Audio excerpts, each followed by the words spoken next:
نبی پاک صلی اللہ تعالی علیہ وسلم کا فرمان عظمت نشان ہے، بے شک جنت میں ایک نہر ہے جس کا نام رجب ہے، اس کا پانی دودھ سے زیادہ سفید اور شہد سے زیادہ میٹھا ہے، جو رجب میں ایک روزہ رکھے اللہ عز و جل اسے اس نہر سے سیراب فرمائے گا۔ سبحان اللہ، تو خوب روزے رکھنے ہیں۔ حضرت سیدنا عبداللہ بن ابن زبیر رضی اللہ تعالیٰ سے روایت ہے، جو ماہ رجب میں کسی مسلمان کی پریشانی دور کرے تو اللہ عز و جل اس کو جنت میں ایک ایسا محل عطا فرمائے گا جو حد نظر تک وسیع ہوگا۔ آقا فرماتے تم رجب کا اکرام یعنی احترام کرو، اللہ تعالیٰ تمہارا 1000 کرامتوں کے ساتھ اکرام فرمائے۔ کوشش کرے نا کسی ایک کی پریشانی دور کر دیں۔ اچھا، پریشان لوگوں کو ڈھونڈنے میں مشکل نہیں ہے، کون ہے جس کے ساتھ کوئی پریشانی نہیں ہے؟ اپنے غریب ملازمین کو دیکھ لیں، غریب پڑوسیوں کو دیکھ لیں، غریب رشتہ داروں کو دیکھ لیں، کسی ایک کی پریشانی دور کر دیں رجب میں، کیا معلوم یہی پریشانی دور کرنا ہماری پریشانیاں دور کرنے کا سبب بن جائے، ہماری مشکلیں آسان ہونے کا سبب بن جائے۔ اللہ کریم اس ماہ مبارک میں اپنی رضا والے کام کرنے کی مجھے اور آپ کو توفیق عطا فرمائے۔ اللہ کی شان دیکھو، آج سائنس نے اتنی ترقی کر لی، منٹوں میں گھنٹوں میں سفر طے ہو جاتا ہے، سپر سونک ایئر کرافٹ بن گئے، آج ایسے طیارے بن گئے جو آواز کی رفتار سے زیادہ تیزی سے اڑتے ہیں۔ ہو سکتا ہے آج کا کوئی سائنسدان، کوئی سائنس کا اسٹوڈنٹ کہتا کہ ہر دور میں نبی کو ایسا معجزہ دیا گیا جو اس دور کے تمام اسپیشل لوگوں سے برتر و بالا تھا، کیا سائنس کے مقابلے میں نبی پاک کا کوئی معجزہ ہے؟ سبحان اللہ، تقریباً 1450 سال ہو گئے ہیں، معراج کا جواب سائنس کے پاس بھی نہیں ہے۔ میرے آقا کتنی دیر میں سفر کر کے آئے، بڑی تیز رفتار سفر ہو رہا ہے۔ آپ سردیوں میں جب بستر سے اٹھتے ہیں نا، چند سیکنڈز کے لیے، تھوڑی دیر کے لیے بستر گرم رہتا ہے، پھر نارمل ہو جاتا ہے، برابر ہو جاتا ہے اس کا ٹیمپریچر۔ اور کسی کے گھر میں کنڈی ہو، آج کل تو کنڈی نہیں ہوتی، لاک سسٹم ہو گیا ہے، مگر پرانے گھروں میں کنڈی ہوتی تھی، اگر دروازہ زور سے بند کریں تو کچھ دیر تک کنڈی ہلتی ہے، چند سیکنڈز کی بات ہوتی ہے۔ سبحان اللہ، میرے آقا بیت المقدس تشریف لے گئے مکہ پاک سے، 7 آسمانوں کی سیر کی، فرشتوں نے مبارکبادیاں پیش کی، انبیاء سے ملاقات ہوئی، سدرۃ المنتہا پہنچے، رب کا دیدار کیا، نہ جانے وہاں کتنا وقت گزارا، جنت کے طبقات دیکھے، جہنم کے طبقات ملاحظہ فرمائے۔ نبی پاک واپس اپنے گھر پہنچتے ہیں، کتنی دیر لگی؟ علماء لکھتے بستر ابھی تک گرم تھا، کنڈی ابھی تک ہل رہی تھی۔ اب عقل حیران ہے کہ اتنا طویل ٹریول، اتنا بڑا سفر، اور یہ کچھ بھی نہ بدلا تھا۔ عاشقوں سے پوچھو تو جواب ملتا ہے، بات یہ ہے کہ اگر آپ کی گھڑی میں سے سیل نکال لیا جائے تو گھڑی رک جاتی ہے نا، پھر سیل ڈال دیا جائے تو ٹک ٹک کر کے چلنا شروع کر دیتی ہے۔ بات یہ ہے کہ جان عالم ہی دنیا سے چلی گئی تھی، دنیا کی جان ہی اس وقت دنیا میں نہ تھی، ساری کائنات رکی ہوئی تھی، میرے آقا واپس آئے، دنیا نے پھر چلنا شروع کر دیا۔ درود پاک پڑھنے کے بے شمار فضائل و برکات ہیں۔ سرکار دو عالم علیہ الصلوۃ والسلام کا فرمان، صلاتکم علی محرزۃ لدعائکم ومرضات لربکم وزکاۃ لاعمالکم۔ اللہ کے نبی فرماتے ہیں تمہارا مجھ پر درود پاک پڑھنا تمہاری دعاؤں کی حفاظت کرنے والا اور تمہارے رب کی رضا کا باعث اور تمہارے اعمال کی پاکیزگی کا سبب ہے۔ ایک درود ہے، اب بلیسنگز اور بینیفٹس کتنے ہیں کہ فرمایا دعاؤں کی حفاظت کرنے والا ہے درود پاک، اللہ کو راضی کرنے والا ہے اور اعمال کی پاکیزگی کا سبب ہے۔ تو پھر کیوں نہ ہم کثرت سے درود پاک پڑھتے رہا کریں۔ برسے گی رحمت شہ ابرار بالیقین، برسے گی رحمت شہ ابرار بالیقین، مٹ جائے گا گناہوں کا کاجل درود پڑھ، عشق نبی میں جھوم کے پڑھتے رہو مدام، گرچہ کوئی کہے تجھے پاگل درود پڑھ، دنیا کی الجھنوں سے ملے گی تجھے نجات، گر چاہیے نجات مسلسل درود پڑھ۔ تو آئیے مل کر محبت کے ساتھ درود پاک پڑھ لیں، صلو علی الحبیب صلی اللہ تعالی علی محمد صلی اللہ علیہ وآلہ وسلم۔ الحمدللہ ہم قرآن پاک کی کچھ آیتوں کو سنتے ہیں اور ان آیتوں سے ملنے والا میسج سمجھنے کی کوشش کرتے ہیں۔ آج قرآن پاک کا پارہ ہے 11 سورہ یونس، آیت نمبر 87 کی تلاوت سنیں گے اور اس کے تحت کچھ میسج آف قرآن انڈرسٹینڈ کرنے کی کوشش کریں گے۔ اللہ قرآن میں ارشاد فرماتا ہے وَأَوْحَيْنَا إِلَى مُوسَى وَأَخِيهِ أَن تَبَوَّآ لِقَوْمِكُمَا بِمِصْرَ بُيُوتًا وَاجْعَلُوا بُيُوتَكُمْ قِبْلَةً وَأَقِیمُوا الصَّلَاةَ وَبَشِّرِ الْمُؤْمِنِينَ۔ یہ ایک ایسی کمال کی آیت ہے کہ اس آیت میں ہم سب کو اپنے گھر کا انوائرمنٹ کیسا رکھنا ہے وہ گائیڈ کیا گیا ہے۔ آج گھر کی ڈیزائننگ کیسی ہو، گھر کی کلر اسکیم کیسی ہو، گھر کا فرنیچر کیسا ہو، ایمبیانس کیسا ہو، ایلیویشن کیسا ہو، اس پر بہت ڈسکس ہوتی ہے۔ گھر کے اندر ماحول کیسا ہو، گھر والوں کا آپس میں انٹریکشن کیسا ہو، ہماری شریعت، ہمارا قرآن ہم سے کیا چاہتا ہے۔ Actually this is today's topic, ٹھیک ہے۔ اب ذرا پہلے اس کا ترجمہ سن لیجئے۔ اللہ قرآن مجید میں ارشاد فرماتا ہے، آسان ترجمہ قرآن کنز العرفان، اور ہم نے موسیٰ اور اس کے بھائی کو وحی بھیجی کہ مصر میں اپنی قوم کے لیے مکانات بناؤ اور اپنے گھروں کو نماز کی جگہ بناؤ اور نماز قائم رکھو اور مسلمانوں کو خوشخبری سناؤ۔ سبحان اللہ۔ تو پتہ چلا کہ یہ قرآن نے جو حضرت موسیٰ علیہ السلام کو اللہ کا کریم نے جو سمجھیے آرڈر دیا یا اس کی گائیڈ لائن دی، وہ کیا ہے انشاءاللہ اس کو ہم سمجھتے ہیں۔ پہلے ایک بات سمجھ لیجئے کہ اللہ کریم کی ہمارے پاس ہم پر کروڑوں نعمتیں ہیں، ایک اہم ترین نعمت ہمارا گھر بھی ہے۔ گھر چاہے جھوپڑی کی صورت میں ہو، محل ہو یا چھوٹا ہو، بڑا ہو، عالی شان گھر ہو، گھر آخر گھر ہی ہوتا ہے۔ حضرت انس بن مالک رضی اللہ تعالیٰ فرماتے ہیں نبی پاک جب بستر پر تشریف لاتے تو کتنی خوبصورت دعا ہے وہ فرماتے، یہ دعا بھی ہے اور ہم سب کے لیے میسج بھی ہے۔ اللہ کے نبی دعا فرماتے الحمدللہ الذی اطعمنا وسقانا وکفانا۔ ترجمہ کیا ہے؟ سب تعریفیں اللہ پاک کے لیے ہیں جس نے ہمیں کھلایا پلایا، ہماری ضرورت پوری فرمائی اور ہمیں ٹھکانہ عطا فرمایا۔ کتنے ایسے ہیں جن کے پاس بقدر کفایت اسباب نہیں، کتنے ایسے ہیں کہ جن کا کوئی گھر نہیں ہے۔ یہ گھر ملنا، بلے آپ کرائے کے گھر میں رہتے ہیں، کہیں بھی رہتے، چھت ہے نا، یہ بہت بڑی نعمت ہے۔ آج بھی کتنے لوگ ہیں جو بے گھر ہیں، فٹ پاتھ پہ سوتے ہیں۔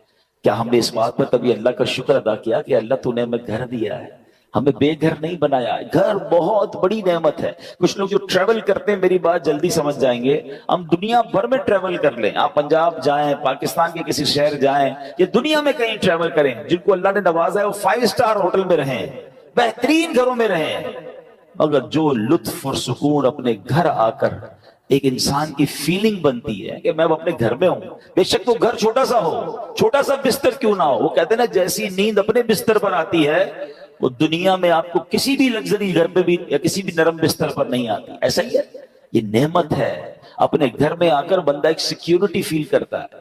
اب ذرا اس بات کو سمجھیے کہ اللہ کریم نے ہم پر احسان کتنے کیے ہیں۔ اس دنیا میں کتنے جانور، موذی کیڑے، سانپ، بچھو، شیر جو انسانوں کو تکلیف پہنچانے والے ہیں، اگر وہ ہمارے گھروں کی طرف، ہمارے محلوں میں آ جائیں تو کتنا بڑا مشکل ہو جائے گی، گھر سے نکلنا مشکل ہو جائے گا نا۔ مگر کوئی تو ہے نا جس نے ان سب کو ہماری آبادیوں سے روک رکھا ہے۔ رائٹ لیفٹ کئی جگہوں پر یہ جانور پائے جاتے ہیں، آس پاس جنگلات ہیں شہروں کے آس پاس، مگر وہ آبادیوں کی طرف نہیں آتے۔ یہ اللہ کریم ہے جس نے ان آفتوں، بلاؤں، ان مشکلوں کو ہمارے گھروں سے، ہماری سوسائٹی سے روکا ہوا ہے۔ ہم اپنے گھروں میں سکون پاتے ہیں، مگر کیا کبھی اس سکون کا شکر ادا کیا ہے؟ نبی پاک کی اس دعا کا ایک جو چھوٹا سا حصہ ہے نا، اس کو بار بار پڑھتے رہا کریں۔ الحمدللہ الذی کفانا و آوانا، مل کر پڑھ لیں، الحمدللہ الذی کفانا و آوانا۔ اس کا معنی کیا ہے؟ تمام تعریفیں اس اللہ کے لیے ہیں جو جس نے ہماری ضروریات پوری فرمائی اور ہمیں ٹھکانہ عطا فرمایا۔ ہم اللہ سے دعا کرتے ہیں اللہ ہمیں اپنے گھر میں اور برکت نصیب فرما، ہمارے گھر میں ہماری حفاظت فرما، ہمارے گھر والوں پر رحمت کی نظر فرما۔ اے اللہ دنیا میں ٹھکانہ دیا ہے، جنت میں بھی ٹھکانہ عطا فرما۔ شکر ادا کرو گے نا، کہتے ہیں نا لَإِن شَكَرْتُمْ لَأَزِيدَنَّكُمْ، تم میرا شکر ادا کرو گے میں تمہیں اور عطا کروں گا۔ جو بڑے بڑے گھروں میں رہ کر بھی کچھ لوگ ناشکرے ہیں اور کچھ چھوٹے سے بستر پر سو کر بھی اللہ کا شکر ادا کر رہے ہیں۔ کمال تو یہ ہے نا کہ شکر زبان پر ہو، شکوہ نہیں ہونا چاہیے۔ لیکن میرے پیارے اسلامی بھائیوں، اب جو ٹاپک ہے ایکچولی کہ گھر کے اندر کا ماحول یہ کتنا ضروری ہے، اچھا ہونا، نیک ماحول ہونا۔ نبی پاک کی حدیث ہے سلامت الرجل فی الفتنہ ان یلزم بیتہ، فرمایا فتنوں میں سلامتی کی راہ یہ ہے کہ بندہ اپنے گھر کو لازم پکڑ لے. ایک بار نبی پاک علیہ الصلوۃ والسلام نے فتنوں کا ذکر کیا تو حضرت عقبہ بن عامر رضی اللہ تعالیٰ عنہ نے پوچھا یا رسول اللہ صلی اللہ علیہ وسلم اس وقت نجات کیسے ہوگی جب فتنوں کا دور آ جائے گا, قیامت کے قریب فتنوں کا دور ہوگا. تو نبی پاک نے ایک فارمولہ دیا. آقا نے فرمایا املک علیک لسانک, جب فتنے پھیل جائیں تو 3 کام کرنا, ٹھیک ہے, اپنی زبان کو اپنے قابو میں رکھ. وَلْيَسَعْكَ بَيْتُكَ, تمہارا گھر تمہیں کافی ہو, زیادہ باہر نہ نکلو, گھر کے اندر وقت گزارو. پھر فرمایا وَبْكِ عَلَىٰ خَطِيئَتِكَ, اپنی خطاؤں پر آنسو بہاتے رہو. فتنوں کا دور ہو تو اپنی زبان قابو میں رکھنی ہے, اپنے گناہوں پر رو رو کر معافی مانگتے رہیں اور اپنے گھر میں رہیں. اچھا یہ تو حدیث پاک ہے. اب علماء فرماتے ہیں کہ یہ شاید ہمارے معاشرے کے لحاظ سے یہ حدیث اس طرح امپلیمنٹ نہیں ہو پاتی, کیونکہ آج کئی لوگوں کے گھروں کا ماحول ایسا ہے کہ بندہ باہر رہے تو شاید فتنوں سے بچا رہے. گھر کے اندر لڑائی ہے, جھگڑے ہیں, امن و سکون نہیں ہے. گھر میں پہنچتے ہی دروازہ بند کر کے انسان وہ گناہ کر رہا ہے کہ جو باہر نہیں کرتا. باہر پورا دن بعض اوقات کام کاج میں بیزی ہے تو ان گناہوں کا موقع نہیں مل رہا, مگر گھر کے اندر جا کر جب اپنے روم میں ہے تو اب جناب اس کو وہ کچھ کرنے کا موقع مل رہا ہے جو اللہ کو ناراض کرنے والا کام ہے. نبی پاک تو فرما رہے فطنوں کے دور میں گھر کو لازم پکڑ لو, مگر کیا گھر ایسا بنایا ہم نے کہ جو فتنوں سے محفوظ ہو؟ کئی گھر ایسے جہاں غیبتوں کا بازار ہے, کئی ایسے جہاں ماں باپ کے ساتھ بچوں کی بدتمیزیاں ہیں, کئی ایسے جہاں بھائی بہن ایک دوسرے کے خلاف بیٹھے ہیں. گھر کے اندر جاتے ہی جناب فیملی کے اندر ایک ایسا ماحول بنا ہوا ہے کہ وہاں ایک دوسرے کی غیبتیں ہو رہی ہیں. نہیں, گھر تو فتنوں سے بچنے کی جگہ تھی, گھر تو سکون کی جگہ تھی. گھر تو ایسا ہونا چاہیے کہ گھر میں جائے تو بندہ سوچے میں رحمت والی جگہ پر آ گیا ہوں. مگر کیا ہم نے اپنے گھر کے انوائرمنٹ کو ایسا بنایا کہ جس کو اللہ کریم نے قرآن میں ارشاد فرمایا؟ آپ کو پتہ ہے جب قیامت کا دن ہوگا تو کچھ خوش نصیب وہ ہوں گے جنہیں سیدھے ہاتھ میں نامہ اعمال دیا جائے گا. ہم اللہ سے دعا کرتے ہیں کہ ان خوش نصیبوں میں ہمیں بھی شامل فرمائے. مگر کچھ مجرم وہ ہوں گے جن سے رب ناراض ہوگا, اس کو اس کے الٹے ہاتھ میں پیٹھ پیچھے اس کو نامہ اعمال دیا جائے گا, اور یہ بندہ اس دن موت مانگے گا مگر اسے موت ملے گی نہیں. پھر اسے جہنم کی بھڑکتی ہوئی آگ میں ڈال دیا جائے گا. اس شخص کا جرم پتہ کیا ہوگا؟ قرآن کہتا ہے انہو کان فی اہلہ مسرورا, یعنی بے شک وہ اپنے گھر والوں میں خوش تھا. گھر والوں میں خوش تھا, یہ جرم تھا. اس کی تفسیر میں علماء نے فرمایا کہ اپنے گھر والوں کے ساتھ گھر کے اندر خواہشوں, شہوتوں, غرور و تکبر میں مبتلا رہتا تھا. گھریلو خوشیوں میں ایسا مگن تھا کہ آخرت کو بھول چکا تھا. لہٰذا نہ خود اس نے اچھے عمل کیے, نہ گھر والوں کو اچھے اعمال کی ترغیب دلائی. یوں ہی گناہوں میں مصروف رہ کر موت کے گھاٹ اتر گیا. آج کتنے ایسے ہیں جن کے گھروں میں نمازیں ہیں, کتنے ایسے ہیں جن کے گھروں میں عبادت ہے. گھر والوں کی کیا دین کی طرف کوئی تبلیغ کی؟ کیا گھر میں نمازوں کا ماحول ہے؟ یا کیا بچوں میں قرآن و سنت کی ترکیب ہے؟ یا گھر کے اندر کسی کو پتہ ہی کچھ نہیں ہے؟ اب بھی ایسے کئی گھر ہیں جن کے گھروں میں اسلامی تہوار آتا ہے تب بھی بچوں کو, فیملی کو پتہ نہیں ہوتا, کیونکہ وہ اپنی زندگی میں مگن ہے. اور جو گھر کا سربراہ ہے اس کو بھی اس کی فکر نہیں ہے. میں آپ کو ایک مسلمان گھرانے کا واقعہ بتاتا ہوں, پاکستان کا تو نہیں ہے, لیکن انفارچونیٹلی جتنا تیزی سے ہمارے وطن میں ماڈرنزم اور دین سے دوری والا ماحول بنتا جا رہا ہے اور گھر کے بڑوں کو فکر بھی نہیں ہے, یہ دور نہیں دن آپ پاکستان میں بھی یہ دیکھیں. یو کے کا واقعہ, ایک بھائی ٹریول پر گیا, والد کی طبیعت خراب تھی تو واپس آیا, تو کچھ دنوں بعد واپس آیا.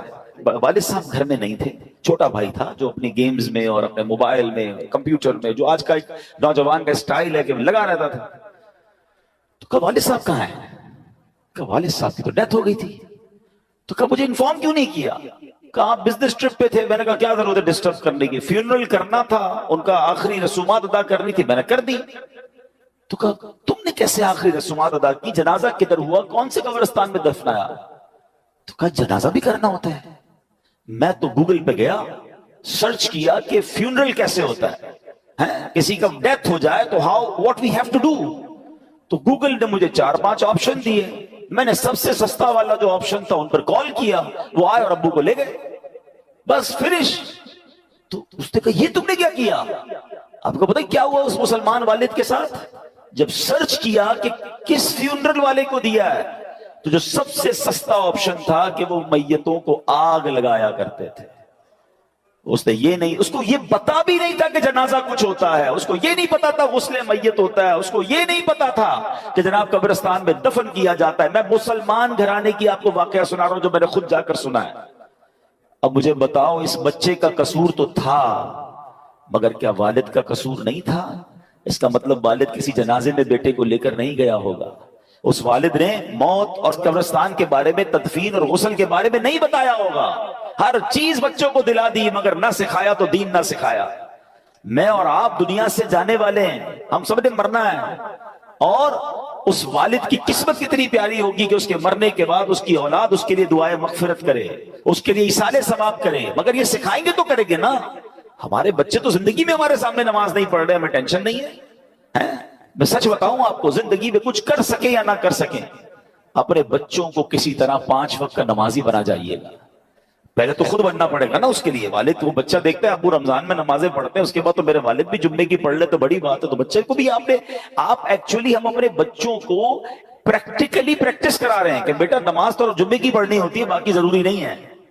تو آپ سوچیں ہم خود تو دین سے دور کر رہے ہیں، ہم نے گھر میں کون سا ماحول بنایا ہے. ورنہ یقین کریں خوش نصیب ہے وہ والد، اگر اس کی اولاد نمازی بن جائے نا تو آپ کہیں نہ کہیں کہ بیٹا مرنے کے بعد دعا کرنا، وہ دن میں 5 بار با وضو ہو کر قبلہ رو بیٹھ کر اتحیات کے عالم میں کئی بار کیا کہے گا؟ ربنا اغفر لی ولوالدی وللمؤمنین یوم یقوم الحساب. آئے ہائے، اور کیا چاہیے اس والد کو قبر میں کہ فجر ہو تو اس کا بیٹا، اس کی بیٹی، اس کے بچے دعا کر رہے ہیں اللہ میرے ماں باپ کو بخش دے، ظہر میں دعا کر رہے ہیں، عصر میں دعا کر رہے ہیں. مگر گھر میں نمازوں کا ماحول ہی نہیں ہے. عید کی نماز پڑھ لی تو پڑھ لی، اب تو جمعے کی نماز بھی لوگوں کی سنا قضا ہونے لگ گئی. nobody have tension، اپنے لیے بھی ٹینشن نہیں ہے، بچوں کے لیے بھی نہیں ہے. قرآن کی آیت پکار کر کہہ رہی ہے کہ گھر بناؤ اور اس گھر میں نمازوں کا اہتمام کرو. خدا را اپنے گھر کے ماحول پر توجہ دیجیے. یہ سرمایہ ہے، یہ اولاد، یہ فیملی، یہ گھر، یہ ہمارا پھل ہے. اگر گھر میں قرآن و حدیث اور نمازوں کا معاملہ ہوگا تو سبحان اللہ. اے میرے پیارے اسلامی بھائیوں، قرآن نے کیا کہا کہ مصر میں اپنی قوم کے لیے مکانات بناؤ. ناٹ اونلی مکانات، ڈیفینس میں گھر ہونا چاہیے، فلاں سوسائٹی میں گھر ہونا چاہیے. یہاں تک تو ہماری پلاننگ ہے کہ گھر اچھا ہو، بیوٹیفل سوسائٹی میں ہو. آگے قرآن کہتا ہے وَجْعَلُوا بُيُوتَكُمْ، اور اپنے گھروں کو نماز کی جگہ بناؤ اور نماز قائم رکھو. اور جو یہ کرتا ہے اس کو کیا ملے گا؟ وَبَشِّرِ الْمُؤْمِنِينَ، قرآن کہتا ہے مسلمانوں کو خوشخبری سناؤ. خوشخبری ملنی ہے، رحمتیں ملنی ہیں، عافیتیں ملنی ہیں اگر گھر میں نمازیں ہیں. اے میرے پیارے اسلامی بھائیوں، اللہ کے پیارے حبیب علیہ السلام فرماتے ہیں اجعلوا فی بیوتکم من صلاتکم ولا تتخذوها قبورا. فرمایا کچھ نماز گھر میں بھی پڑھا کرو، گھروں کو قبرستان نہ بنا دو. اس کا مطلب بیوٹیفل ہاؤس ہے، ایکسٹرا ایمبیانس ہے، شاندار فرنیچر ہے، سب کچھ ہے میرے اور آپ کے گھر میں، سٹینڈ بائی جنریٹرز ہیں. اور اگر نماز نہیں ہے نا تو وہ گھر قبرستان ہے. ہم سمجھ رہے ہیں اتنا لگژری گھر کو قبرستان. نبی پاک فرما رہے ہیں گھر میں نمازیں پڑھو. یہ مردوں کے لیے تو یہی حکم ہوگا کہ مسجد میں آ کے پڑھیں، مگر کچھ نوافل گھر میں بھی پڑھیں، کبھی اشراق چاش پڑھیں، کبھی تہجد پڑھیں، کبھی دیگر نماز کے نوافل پڑھیں. مگر خواتین گھر کی، بچے، یعنی گھر میں اللہ کرے ایسا ماحول ہو کہ جب نمازوں کا وقت آئے تو ایک کمرے سے تلاوت کی آواز آ رہی ہو، کہیں سے نمازوں کی پتہ چل رہا ہو. ماشاءاللہ کتنے خوش نصیب ہیں وہ لوگ جو گھر جاتے ہو تو گھر والے نمازیں پڑھ رہے ہیں. اے میرے پیارے اسلامی بھائیوں، ایک اور جگہ پیارے آقا فرماتے ہیں اقربوا بیوتکم ببعد صلاتکم، یعنی کچھ نمازوں کے ذریعے اپنے گھروں کی عزت بڑھاؤ. آپ چاہتے ہیں نا گھر کی عزت بڑھے؟ آئے ہے جس گھر میں نمازیں ہوتی ہیں نبی پاک نے فرما دیا تو حق ہے اس گھر کی پورے محلے میں عزت ہو جائے گی. آج بھی دیکھیں علماء کے گھر، امام صاحبان کے گھر لوگ دعا کروانے آتے ہیں. گھر میں نمازیں ہو رہی ہیں نا، عبادت ہو رہی ہے، اللہ اس گھر کو ممتاز کر دیتا ہے. ہم سمجھتے ہیں ایکسٹرا لائٹ لگاؤں گا، ذرا خوبصورت ایلیویشن کروں گا، ذرا ہٹ کے ڈیزائننگ کروں گا تو وہ سب سے مشہور ہو جائے گا. نہیں، عزت دینے والا رب ہے. اور اللہ کے سب سے معزز بندے، اللہ کی مخلوق میں سب سے بڑھ کر عزت والے کون ہیں؟ ہمارے آقا علیہ الصلوۃ والسلام ہے. وہ فرما رہے ہیں کہ کچھ نمازوں کے ذریعے اپنے گھروں کی عزت بڑھاؤ. نماز کے بارے میں ایک اور حدیث سنو، الصلاۃ عماد الدین، نماز دین کا ستون ہے. مجھے بتائیں نا، ہمارے گھر کے پلر نکال دیں تو گھر تو گر جانا ہے نا. یہ تو ایمان کا پلر ہے، مگر اس کی فکر نہیں ہے۔ تو اے میرے پیارے اسلامی بھائیوں، ہمیں اپنے گھروں کے ماحول کو اچھا کرنا ہے، اپنے بچوں کی تربیت کی فکر کیجیے، انہیں وقت دیجیے۔ آج کل جو ماحول ہے، میں اشارہ کر کے گزر جاؤں گا، ہر تھوڑے دنوں بعد آپ کو سوشل میڈیا پر نیوزز مل رہی ہیں، الیکٹرانک پرنٹ میڈیا میں نیوز ملتی ہے کہ فلاں بچے نے فلاں کام کر دیا، فلاں نے فلاں کو قتل کر دیا، فلاں نے فلاں کو جلا دیا، فلاں اسکینڈل میں پکڑا گیا، فلاں جناب منشیات میں معاملات میں آ گیا، فلاں ڈرگز کا کام کر رہا ہے، فلاں کمپیوٹر پہ بیٹھ کے کیا کچھ کر رہا ہے، اسکیمز کر رہا ہے۔ یہ ہمارے علاقے میں، ہمارے شہروں میں، ہمارے ملکوں میں ہو رہا ہے نا۔ ہم کیوں انتظار کر رہے ہیں کہ یہ آگ میرے گھر میں جب آئے گی